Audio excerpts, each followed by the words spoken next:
Segundo a Organização Mundial da Saúde, até 10% dos pacientes submetidos a cirurgias poderiam precisar de transfusão sanguínea. E este número piora quando se trata de cirurgias complexas, que poderia chegar a 20% dos casos. A boa notícia é que existem estratégias para diminuir ou, inclusive, evitar a transfusão sanguínea, e eu vou te contar a seguir. Eu sou o Dr. Ronald Delgado, sou cirurgião oncológico e há mais de 5 anos dedicado a cirurgias com planejamento para diminuir o risco de transfusão sanguínea. Como eu falei, a Organização Mundial da Saúde determina isso porque em números absolutos, no mundo inteiro, isso é considerado aceitável. E eu trago essa novidade, essa notícia, porque estávamos levantando os dados das cirurgias dos últimos 5 anos da minha equipe, que realizamos cirurgias sem transfusão sanguínea há muito tempo, e estamos, até o momento, com aproximadamente 0,3% de taxa de transfusão sanguínea. Isso significa que em 1.000 casos levantados, só tivemos que transfundir 3 casos, e sendo 2 deles já tinham sido transfundidos antes da cirurgia. Obviamente, não eram pacientes que tivessem recusa. Hoje, quase 60% dos nossos pacientes são pacientes que não aceitam transfusão sanguínea por questão religiosa. Porém, fazemos as mesmas estratégias para todos os nossos pacientes. Dessa forma, diminuímos a necessidade de transfusão e aumentamos nossa segurança.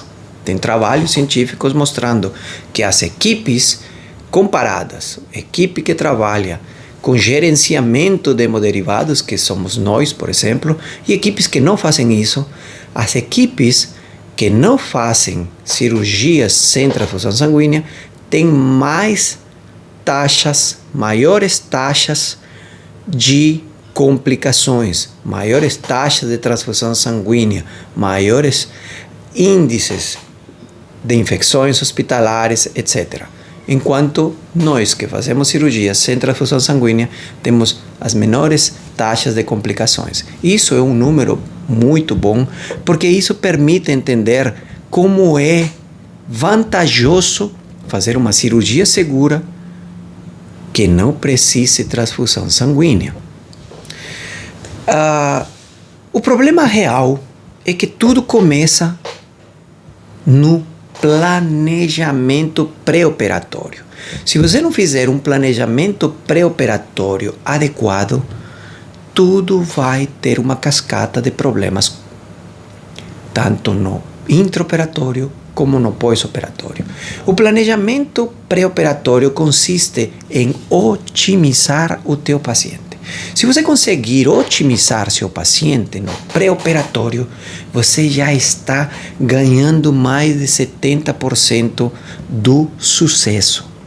No pré-operatório, eu vejo os exames dos meus pacientes, otimizo a hemoglobina se for necessário, utilizo estratégias para evitar alguns tipos de sangramentos, mulheres que estão com sangramento menstrual abundante, por exemplo, ou também utilizo suplementações. Essas suplementações vão permitir que o paciente fique otimizado. E antes da cirurgia, inclusive, eu faço questão de entrar em contato com o paciente para pedir que utilize alguns suplementos que nos ajudem a melhorar tanto o status do paciente para poder suportar uma cirurgia, como para ver como é que está essa hemoglobina. Além da avaliação pré-operatória. No planejamento pré-operatório também inclui ver e estudar e entender melhor a doença. Para quê? Para que assim no intraoperatório a gente não tenha surpresas. E já quando entramos no intraoperatório, entramos com todos os materiais possíveis. Pinça de energia que seja bipolar avançada, por exemplo, que permite fazer uma selagem adequada para não ter sangramento.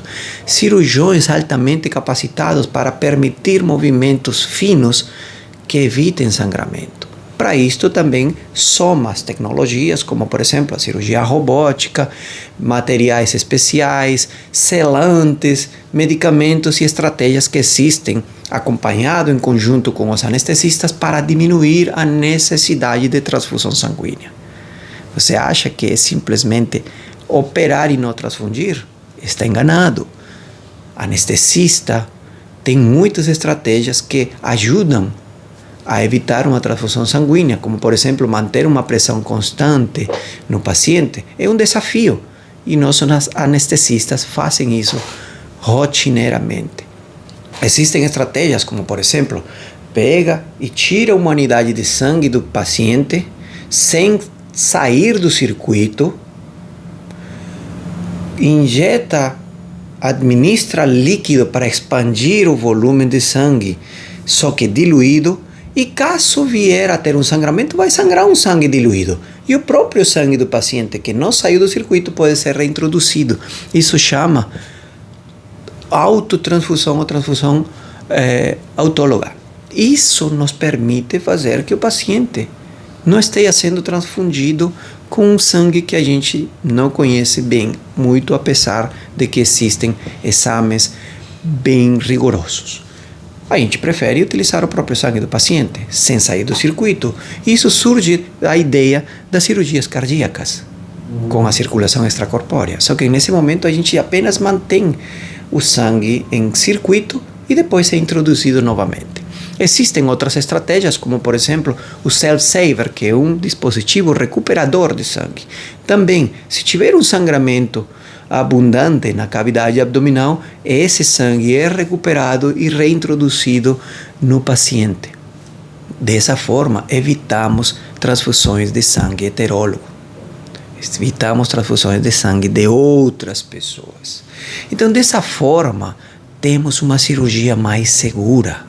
E claro, o ideal é ter uma técnica bem detalhada, bem cuidadosa, para evitar qualquer tipo de lesão, para não ter que recorrer a essas outras técnicas. E quando falamos do pós-operatório, o pós-operatório tem que estar em uma concordância muito adequada com todo o sistema hospitalar. Como eu falei, não se trata apenas de não transfundir. Você, como colega cirurgião, seria capaz de garantir que teu paciente vá na UTI e não vão transfundir lá? Será que você tem a tranquilidade de dizer que teu anestesista está falando a mesma língua de você?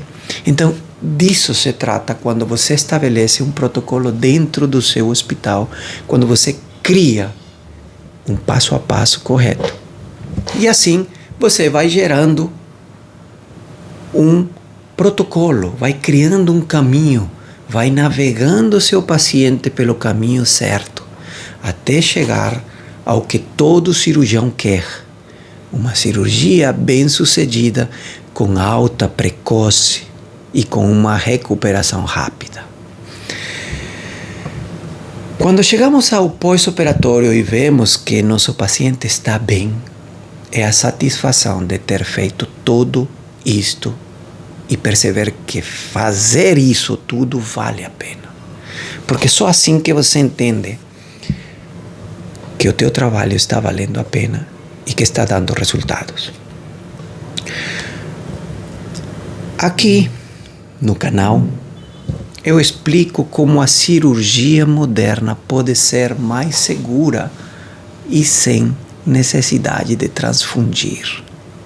Se esse tema faz sentido para você, se inscreva e acompanhe os próximos vídeos, que vamos falar muito sobre cirurgia sem transfusão sanguínea, vamos falar muito sobre endometriose, vamos falar sobre cirurgias para câncer ginecológico e outras cirurgias das quais eu tenho mais experiência. Trazer novidades, como por exemplo, cirurgias para endometriose e câncer de endométrio via robótica, novidades como as que fizemos há 2 dias atrás nesse hospital que eu trabalho aqui em Salvador, de uma cirurgia chamada de V-Notes, na qual a gente fez por primeira vez no Norte e Nordeste sem nenhum corte na parede abdominal da paciente. Então, repito, cirurgia segura começa antes do centro cirúrgico.